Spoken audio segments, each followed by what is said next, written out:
Radio صدائے حریت جموں و کشمیر آپ سے مخاطب ہے محمد طارق اپڈیٹس کے ساتھ۔ پاکستانی وزیر اعظم عمران خان نے عالمی برادری پر زور دیا ہے کہ وہ مقبوضہ کشمیر میں RSS کے نظریات سے متاثر BJP حکومت کی جارحانہ پالیسیوں اور ہندوتوا نظریات سے بچاؤ کے لیے اپنا کردار ادا کرے۔ جموں و کشمیر کے لیے OIC سیکرٹری جنرل کے نمائندہ خصوصی آزاد کشمیر کا دورہ کر رہے ہیں۔ یہ دورہ گزشتہ برس 5 اگست یک طرفہ بھارتی اقدامات اور OIC کی وزرائی خارجہ کونسل کے اجلاسوں کی قراردادوں میں شامل جموں و کشمیر پر ایک مضبوط پیغام کے پس منظر میں خصوصی اہمیت کا حامل ہے۔ بھارتی دارالحکومت نئی دہلی کے وزیر اعلیٰ اروند کیجریوال نے متنازع شہریت بل کو انتہائی گندا قانون قرار دیتے ہوئے BJP حکومت سے اس کالے قانون کو واپس لینے کا مطالبہ کیا ہے۔ دوسری جانب دہلی مسلم کش فسادات میں مارے جانے والوں کی تعداد 47 ہو گئی ہے۔ اقوام متحدہ کی ہائی کمشنر برائے انسانی حقوق مچل باشلیٹ نے شہریت ترمیمی بل کے خلاف بھارتی سپریم کورٹ میں درخواست دائر کر دی ہے۔ بدنام زمانہ بھارتی ایجنسی NIA نے مقبوضہ کشمیر سے گزشتہ برس پلوامہ حملے میں سہولت کاری کے الزام میں ایک شخص پیر طارق احمد کو اپنی بیٹی انشا طارق سمیت حراست میں لے لیا ہے۔ حریت رہنماؤں نے پلوامہ حملے کے نام پر بلاجواز گرفتاریوں پر شدید احتجاج کرتے ہوئے کہا کہ اب کشمیری مائیں بہنیں بھی جھوٹے مقدمات سے محفوظ نہیں رہی ہیں۔ مقبوضہ کشمیر میں مواصلاتی نظام معطل اور سوشل میڈیا پر سخت پابندیاں بدستور برقرار ہیں۔ اس کی بڑی وجہ بھارتی مظالم کو پوری دنیا میں بے نقاب کرنے پر پابندی عائد کرنا ہے۔ اس سلسلے میں VPN استعمال کرنے والوں کی شناخت کر کے ان کے خلاف مقدمہ دائر کرنے کا سلسلہ شروع کیا گیا ہے۔ پاکستان بار کونسل نے بھارتی حکومت کی جانب سے شفاقانہ پبلک سیفٹی ایکٹ کے تحت جموں و کشمیر ہائی کورٹ بار ایسوسی ایشن کے سربراہ ایڈوکیٹ میاں عبدالقیوم اور دیگر سیاسی رہنماؤں کی حراست میں توسیع کے فیصلے کی مذمت کی ہے۔ اپڈیٹس ختم ہوئے۔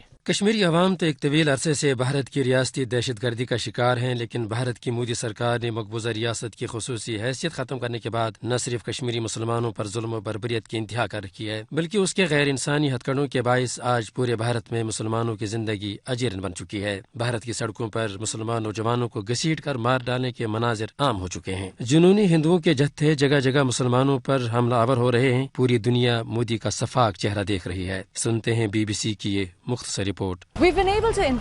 اس مقام پر جو کچھ ہوا ہم اس کا کھوج لگانے میں تو کامیاب رہے، لیکن پچھلے دنوں کئی ایسے واقعات ہوئے ہیں جن میں لوگوں کی بقول پولیس ہندوؤں کے ساتھ ملی ہوئی تھی یا جان بوجھ کر انجان بنی رہی اور مسلمانوں کے خلاف ضرورت سے زیادہ طاقت کا استعمال کرتی رہی۔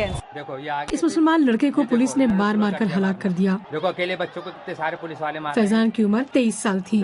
ایک دوسری ویڈیو میں فیضان کو 4 دوسرے لوگوں کے ساتھ زمین پر بے ہوش پڑے دیکھا جا سکتا ہے۔ کچھ کو اپنی حب الوطنی ثابت کرنے کے لیے زبردستی انڈیا کا ترانہ گانے کو کہا جا رہا ہے۔ یہ شخص منت کر رہا ہے کہ میں بھی آپ کی طرح انڈیا کا شہری ہوں۔ ایک دوسرے زاویے سے یہاں پولیس اہلکار صاف دکھائی دے رہے ہیں۔ بھارت کا جنونی حکمران ٹولہ ہندوتوا کے گھوڑے پر سوار ہو کر پورے بھارت کو نظر آتش کرنے پر تلا ہوا ہے۔ پہلے